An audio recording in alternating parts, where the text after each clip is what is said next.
Salut à tous, j'espère que vous allez bien. On se retrouve dans une nouvelle vidéo. Je suis en forme et j'ai pas mis mon micro. On se retrouve du coup pour un petit update lecture de janvier, début février. À chaque fois je fais des updates et je m'arrête au moment où j'ai suffisamment de livres, où ça fait longtemps que j'ai pas fait d'update. Et je crois que le dernier il date de fin décembre. Donc je pense qu'il est temps d'en refaire un. J'ai lu 11 livres, dont 4 en papier, et du coup ça nous fait un total de 6 en numérique. Aucun livre audio ce mois-ci, en même temps ça s'y prêtait pas beaucoup avec mes partiels, le fait que je voyageais et tout, et je sais pas, ça m'a pas donné envie. Et puis j'ai plus vraiment de plateforme sur lequel j'écoute de l'audio. Des fois j'ai des services presse de NetGalley, mais là il n'y en a aucun qui a été validé, donc de livres audio, c'est plus des e-books qui me sont validés en ce moment. En tout premier, les 2 livres que j'ai lus au début du mois, ce sont les livres de Kelex. Donc c'est des livres qu'on m'a conseillés. Je me serais pas tournée vers ces livres à la base et je suis très contente de la personne qui m'a conseillé. Je retrouve son nom sur Insta, je vous le mets ici. En voyant ma chronique sur Omega ensuite, m'a mis un commentaire en mode tu devrais lire ce livre, il est aussi cool. Et du coup je me suis dit bon allez, on va tenter. Et du coup j'ai lu mon Oméga de substitution, son Oméga de substitution. Donc c'est le tome 1, et j'ai lu le tome 2 qui est son Oméga réticent. Alors la première chose pourquoi je ne me serais pas tournée vers ce livre, pour les couvertures, excusez-moi, mais ce type de couverture ça fait très ancien et je pense que ça n'a pas été publié dans les 5-10 dernières années. C'est je crois une autrice autopubliée américaine, ce qui peut aussi expliquer ce type de couverture qui est plus trop à la mode en France, je sais pas, aux États-Unis.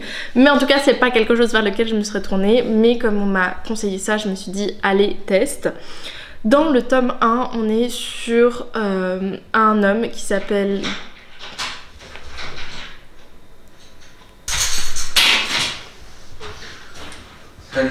Je tournais une vidéo, mais là, ça va être compliqué. Donc le tome 1, on est sur un homme qui s'appelle Gary, il me semble, et qui vit dans le quartier Omega. Donc on est sur un Omégaverse, donc c'est le deuxième que je lisais. Et il y a un quartier qui a été créé pour les Omégas. C'est un peu de la ségrégation dans le sens où ils sont obligés de rester dans ce quartier, mais c'est vu comme pour leur protection. Et on va revenir là-dessus, mais je trouve que c'est un concept qui est vraiment très... intelligent, et je suis contente que ça a été mis comme ça dans le livre et surtout dénoncé par la suite. Et à côté de ça, on a d'autres quartiers. On a le quartier Beta, mais qui est un quartier où tout le monde peut un peu aller, sauf les Omégas qui sont dans le quartier Oméga, et un quartier des affaires qui est le quartier Alpha du coup. Donc on a ces différentes castes de la population, et Gary il a pas la possibilité de travailler, sauf qu'il va devoir, parce que suite à la mort de son frère et du compagnon de son frère, eh bien il doit s'occuper des enfants de son frère, donc de ses neveux.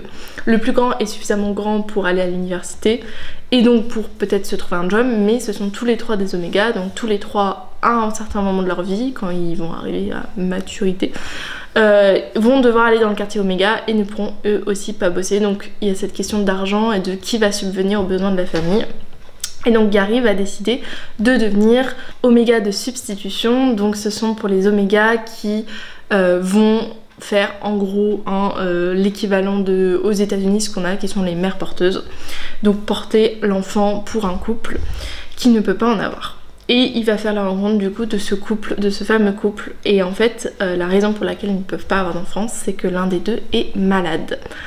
Et ça va être un petit peu le questionnement du côté de Gary, qui va essayer au mieux de porter ses enfants dans ce contexte-là où celui qui est malade, qui est l'Oméga du couple, va beaucoup s'attacher à lui. Je trouve que c'est une histoire qui ne peut pas être simplifiée à juste une romance, parce que je trouve que la romance c'est pas ce qui a été le mieux fait dans ce livre.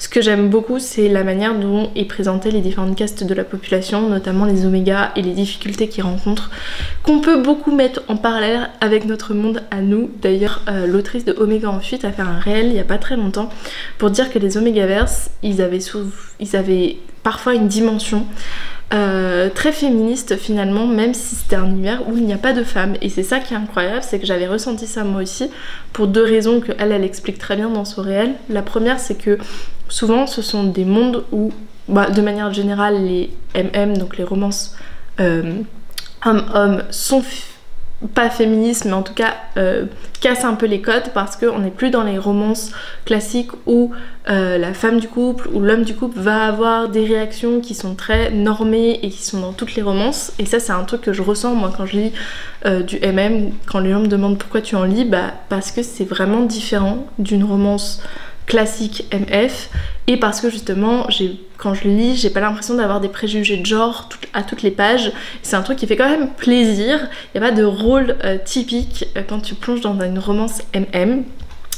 Mais pour revenir donc aux Omégaverse, le truc aussi c'est qu'il y a toujours cette dimension où les Omégas, qui sont ceux qui peuvent avoir des enfants, eh bien ils sont un petit peu laissés de côté par la société. Et ça c'est un sujet qui à chaque fois est mis en avant et qui peut être mis en corrélation avec notre propre monde. Mais je m'écarte un petit peu du sujet, j'ai trouvé que ce livre n'était pas trop compliqué à lire. J'ai eu du mal au début avec cette notion de maladie, parce que moi je sais qu'à un moment ou un autre il y a un truc qui va mal finir et ça me stresse pas mal. Je vous laisse découvrir le livre, mais la manière dont c'est fait m'a convaincue et j'ai beaucoup aimé cette idée comment la romance est construite. Et c'est pas une romance qu'on peut qualifier de normale, même si je n'aime pas ce terme de normal.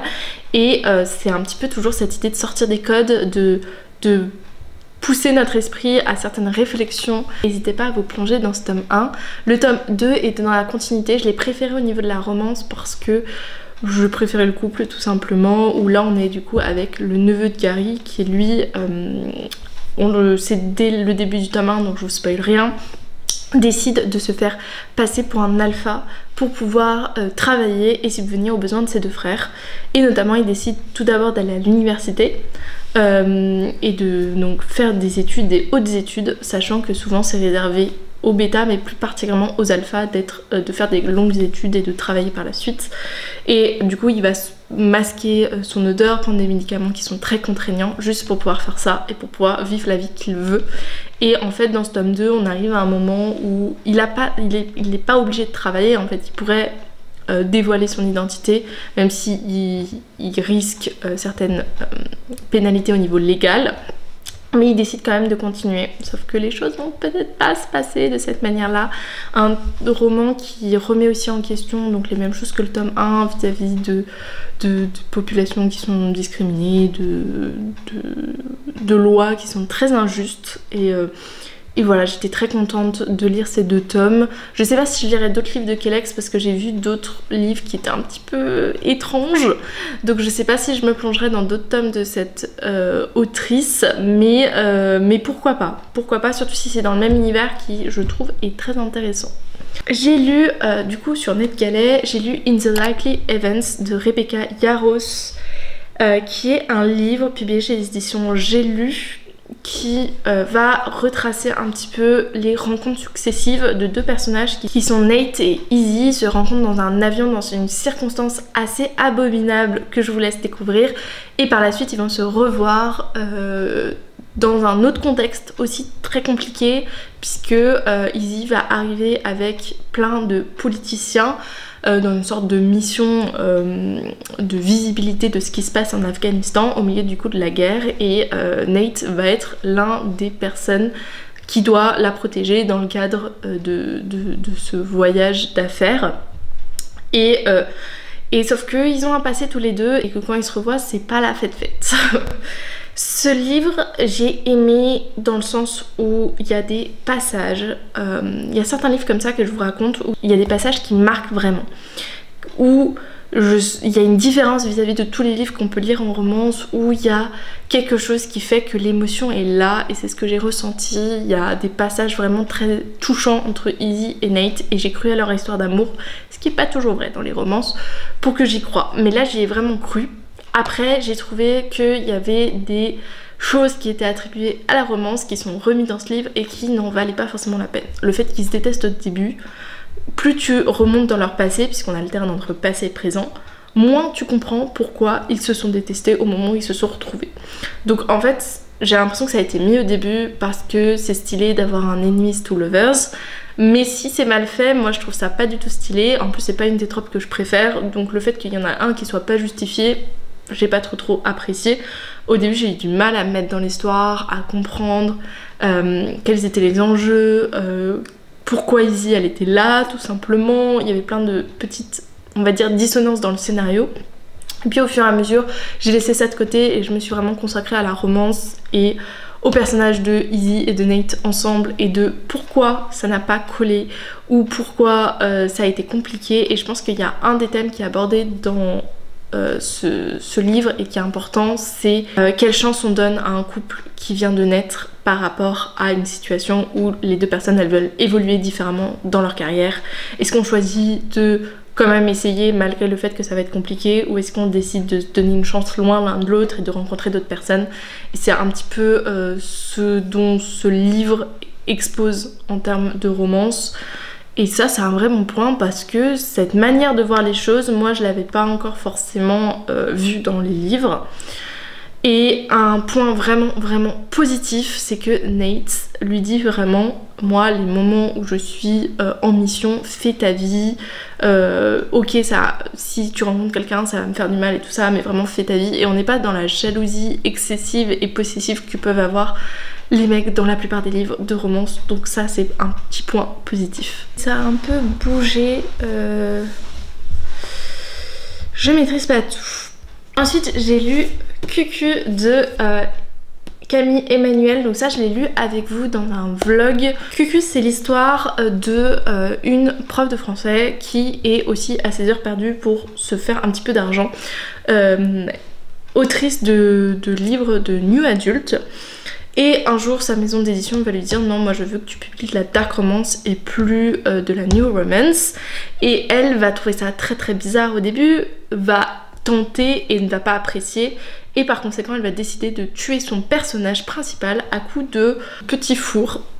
Il s'étrangle avec un petit four, c'est très ridicule et c'est ça qui est drôle aussi.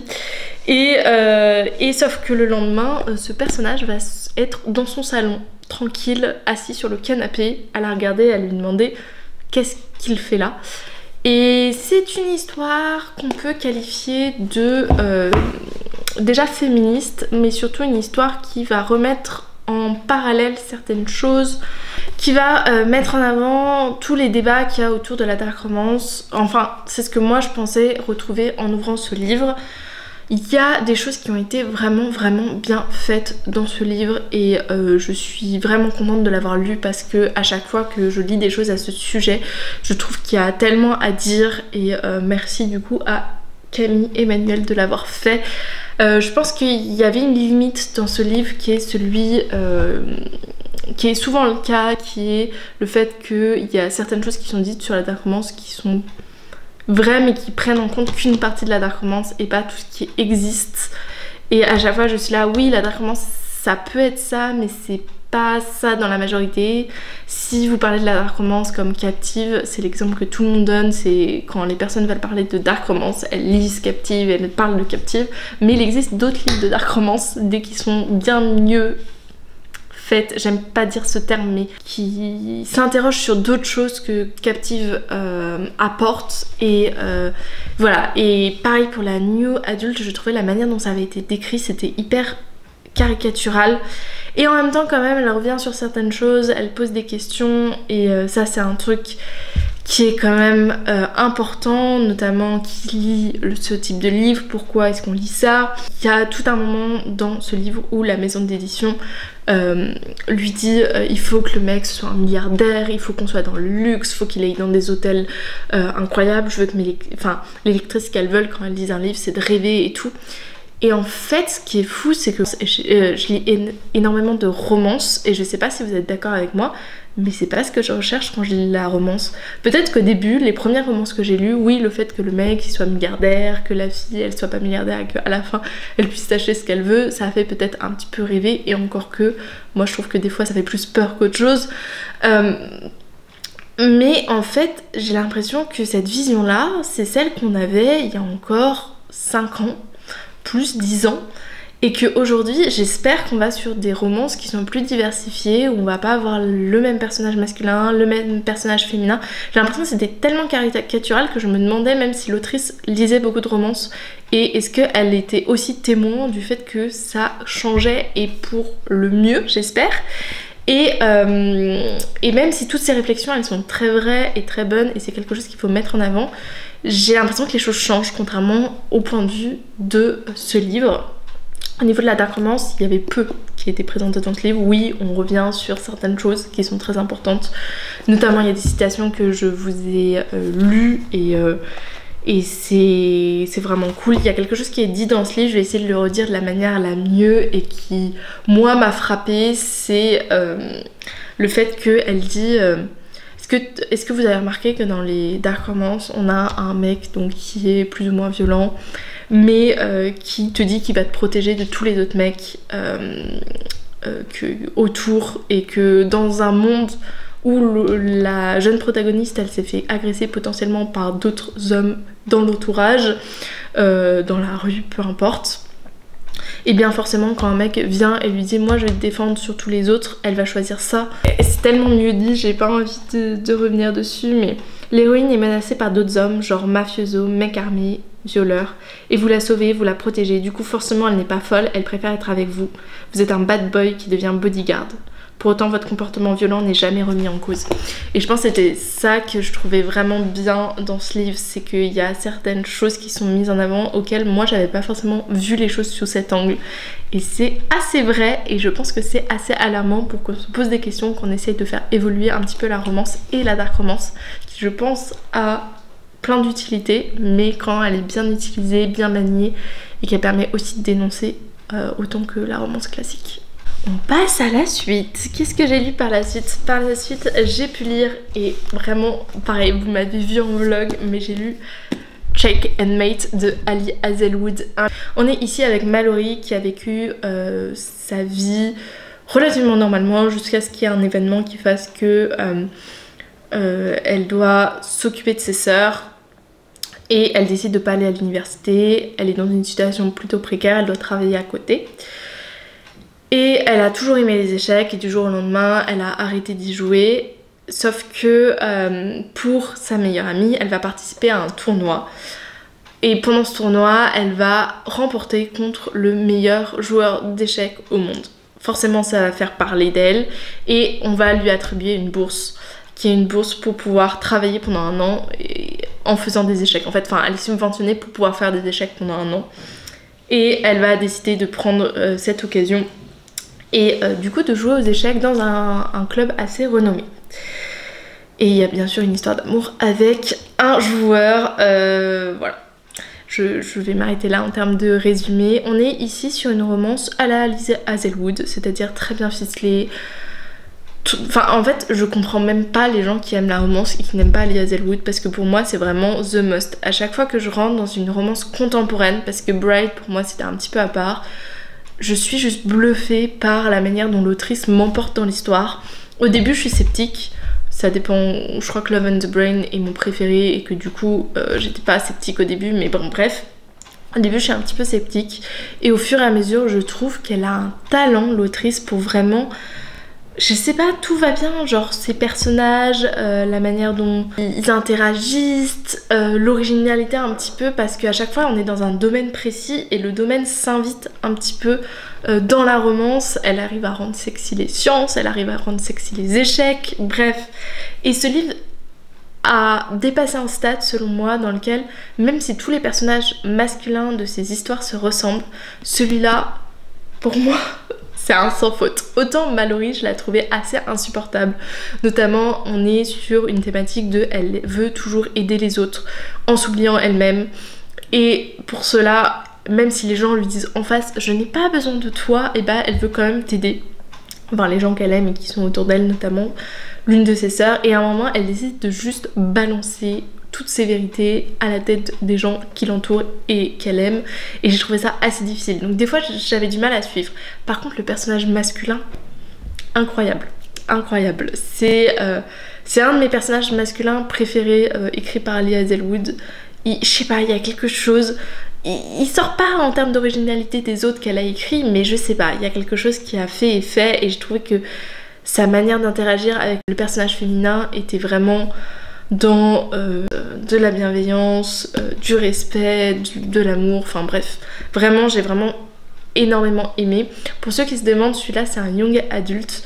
On a pas ou très peu de scènes explicites contrairement aux autres tomes de Ali Hazelwood.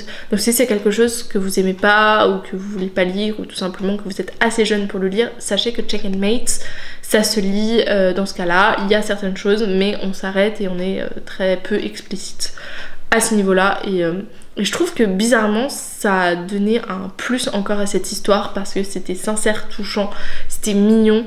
Alors que j'ai trouvé par exemple que dans Love and Brain, même si c'est mon livre préféré, il y avait beaucoup de scènes qui se succédaient et qui n'étaient pas forcément nécessaires. J'ai lu L'Or Olympus, le tome 6, je vais passer rapidement dessus parce que j'ai pas forcément énormément de choses à vous dire, j'en ai déjà parlé dans un vlog aussi, donc voilà, je vais pas trop me répéter pour ceux qui voient toutes mes vidéos.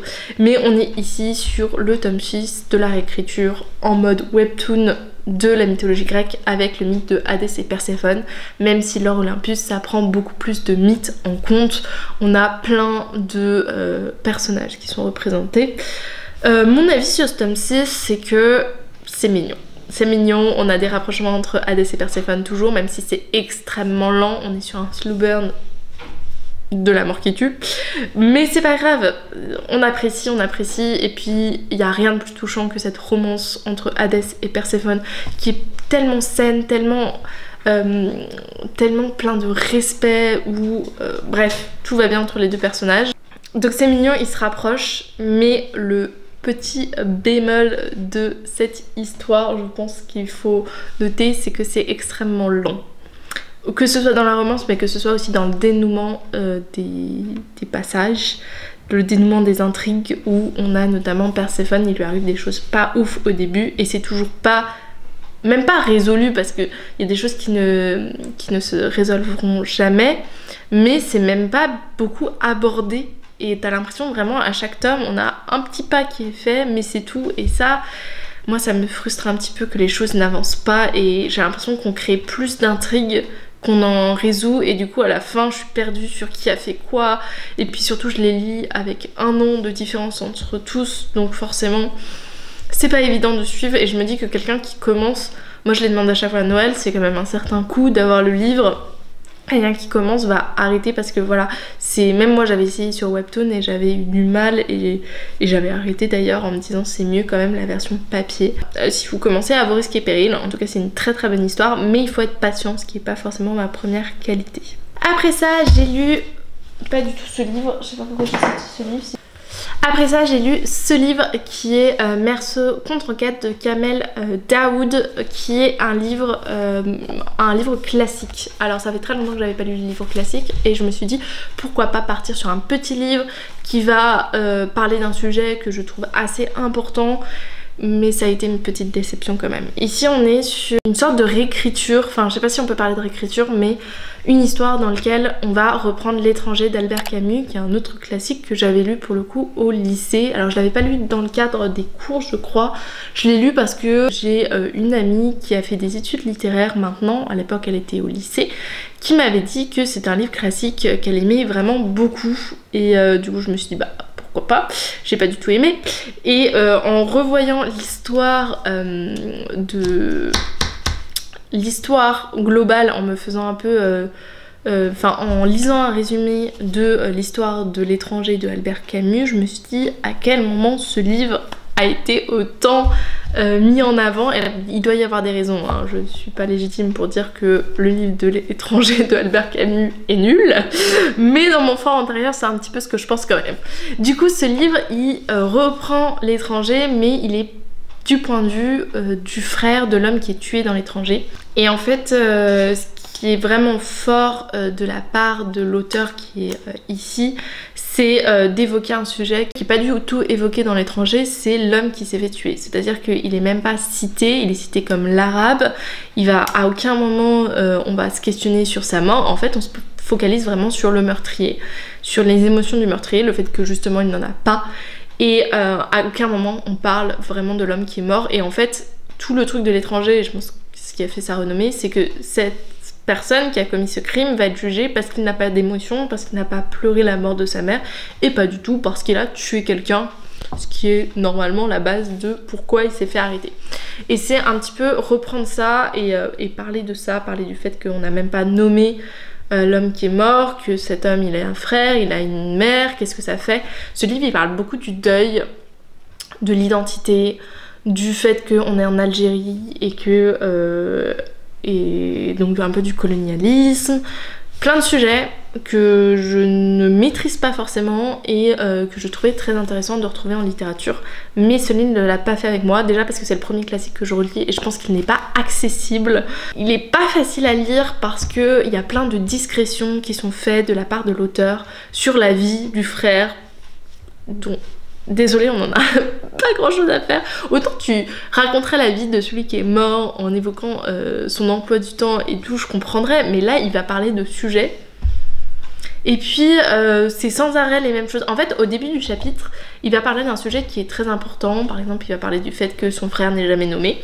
Et au fur et à mesure du chapitre, il va s'éloigner, il va parler de plein de trucs. À la fin, il va dire ok, on va revenir sur ce sujet. Et à chaque fois, il s'éloigne. Et ça, c'était assez frustrant. Moi, j'avais envie qu'il évoque les choses.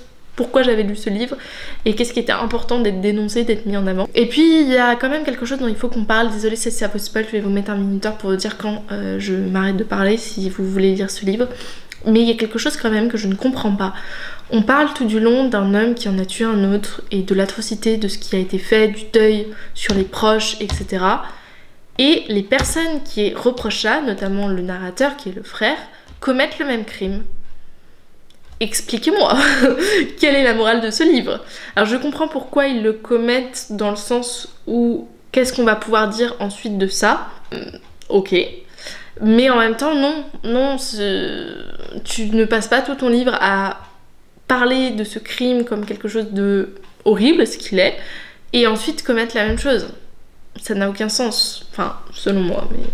Bref, donc ça ne l'a pas fait avec moi, mais je vais reprendre le classique et je vais trouver d'autres livres qui vont me plaire plus. Par la suite, j'ai lu Papillon, le tome 3 de Ludivine Anderson. On est ici sur une de mes sagas que j'ai découvert en fin d'année grâce à mon partenariat avec l'autrice et que j'adore, et je poursuis les tomes. Là faut que je demande le tome 4, il y a le tome 5 et le tome 6 qui vont sortir cette année, donc si vous n'avez pas commencé cette saga, commencez. On est ici sur le tome 3 où les sentiments entre Andrew et Sacha se poursuivent. On est sur une romance MM contemporaine, et pour reprendre un petit peu le tome 1, si certains n'ont pas suivi mes premières vidéos dessus, on est sur un étudiant et un tatoueur qui vont se rencontrer grâce à des amis communs. Enfin pas exactement au début, grâce à une amie qui veut se faire tatouer, et du coup voilà, ils commencent à discuter et plus d'affinités.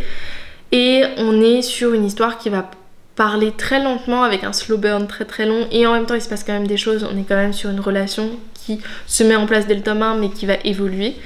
On est sur une histoire où on va parler notamment des difficultés, même actuellement, quand on vient de classes sociales différentes, de construire quelque chose en couple, parce qu'on n'a pas forcément les mêmes références, mais surtout aussi du regard, notamment des parents, dans le cadre où par exemple Andrew c'est encore un étudiant et ses parents sont des gros jugeurs. On va parler aussi de l'homophobie, des relations qui sont pas forcément saines et qu'ont pu subir nos deux protagonistes.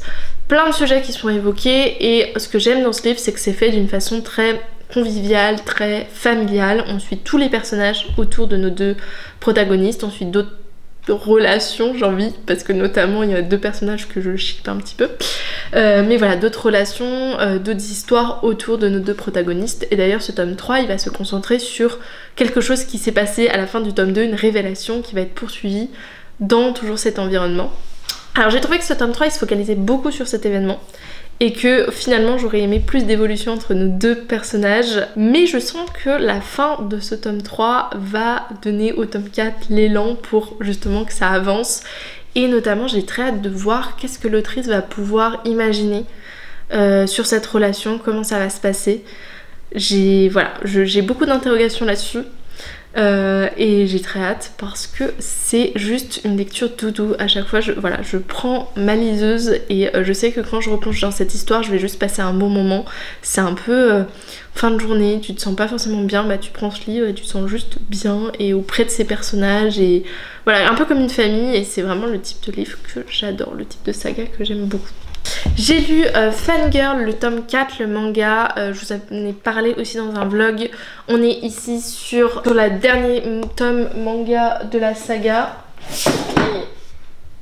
Voilà, donc c'est le tout dernier. On est sur l'adaptation en manga du roman Fangirl de Rimbaud Rowell. qui est une romance contemporaine aux États-Unis où on va avoir deux sœurs jumelles et l'une notamment qu'on va suivre qui est très introvertie, qui écrit de la fanfiction et qui va devoir un peu faire sa place à l'université, sachant que voilà, sa sœur l'abandonne un petit peu en ne voulant pas aménager avec elle dans une chambre étudiante, donc elle va devoir se faire ses propres potes. On est ici sur une histoire assez mignonne, notamment si vous-même vous êtes introverti, ce qui est mon cas. Ça se voit pas forcément grâce à la caméra, mais sachez que je suis quelqu'un d'extrêmement timide de base et j'ai lu ce livre, enfin Fangirl, quand j'étais au collège je pense, et ça m'a fait un bien mais tellement fou, type de lecture un peu cosy et tout, on y est carrément dans celui-là, et là ils l'ont adapté en manga. Le tome 1 est sorti traduit en français et voilà, c'est mignon. Je trouve que le manga perd par rapport au roman dans le sens où le roman est bien mieux écrit et je trouve que la plume de Rimbaud Rowell apporte quelque chose, mais si vous n'êtes pas forcément beaucoup roman ou que vous aimez les mangas, vous pouvez aussi découvrir de cette manière là, c'est mignon, tu passes un bon moment, voilà, j'ai rien de beaucoup plus à dire, mais faites-vous la saga parce que voilà, si vous aimez les mangas, je pense que vous allez passer un petit bon moment, puis c'est un manga doudou. Et je sais pas si vous connaissez beaucoup de mangas doudou, mais moi non, donc découvrir cela c'était cool. J'ai lu également le tome 2 de My Dearest Enemy, qui est My Dearest Treasure. Donc c'est de Méonie Swan que j'ai fini il y a 2 jours. J'ai une petite nostalgie d'avoir terminé ce tome, mais je suis trop contente parce que j'ai vu que potentiellement il y allait avoir des spin-offs ou des suites sur d'autres couples. Je sais pas trop, mais en tout cas je crois que ça va se faire, donc je suis contente. On est ici, donc je vais vous raconter un petit peu le tome 1. On est sur une dark romanticie on va dire, entre un chasseur de vampires et un vampire, donc la romance est entre eux deux, donc romance MM, dans un univers totalement inventé par l'autrice, où on a les vampires qui ont un peu pris le dessus et qui malmènent les humains, et notamment notre protagoniste, donc qui est le chasseur de vampires, suite à des traumatismes qu'il a subis, décide de venger lui-même et de faire sa propre justice, jusqu'au jour où il décide de s'en prendre à un des rois des vampires, qui lui trouve ça plutôt drôle que le chasseur de vampires veuille le tuer, et voilà, décide un peu de jouer avec lui dans le sens vas-y tue-moi, ça me fera rien, alors que il se défend quand même un petit peu, mais voilà, il a pas peur. Qu'est-ce que j'ai à dire de ce tome 2 déjà? Pourquoi on traumatise mes personnages comme ça? Pourquoi on traumatise ces personnages comme ça? Ils ont rien demandé à personne, les pauvres. C'était aussi surprenant que le tome 1, mais encore mieux, parce que il n'y avait pas toute cette phase d'adaptation qu'on a dans le tome 1 pour nous plonger dans l'univers, pour comprendre les personnages, pour la découverte et tout. Dès le début, il y avait la continuité, donc il y avait un petit peu cette romance qui a été reprise, mais pas que la romance, l'intrigue aussi.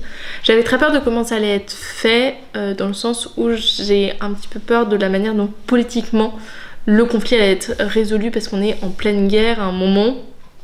Et j'avais très peur de longs discours ou de longues batailles, et c'était pas vraiment ce pourquoi j'avais plongé dans ce livre. Et en même temps je me disais, s'il n'y a pas ça, ce sera pas forcément bien résolu, et en fait c'est un sans faute, parce que oui, il y a des batailles, oui, il y a des petits discours politiques et des moments où il y a de l'intrigue, mais il y a quand même une grosse place à la romance, et ça c'est ce qu'on aime.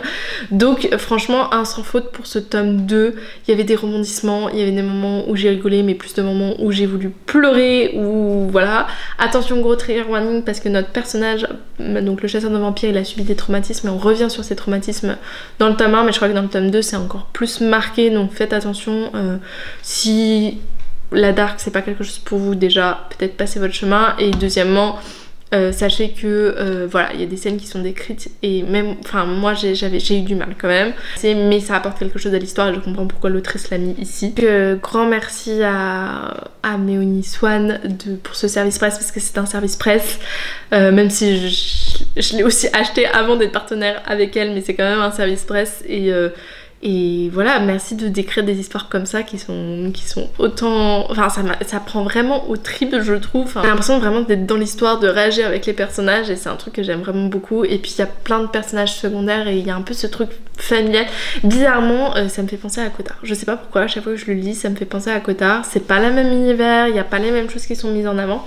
Mais ce phénomène de là, où on a 6 personnages qui sont un petit peu décideurs dans un royaume, mais...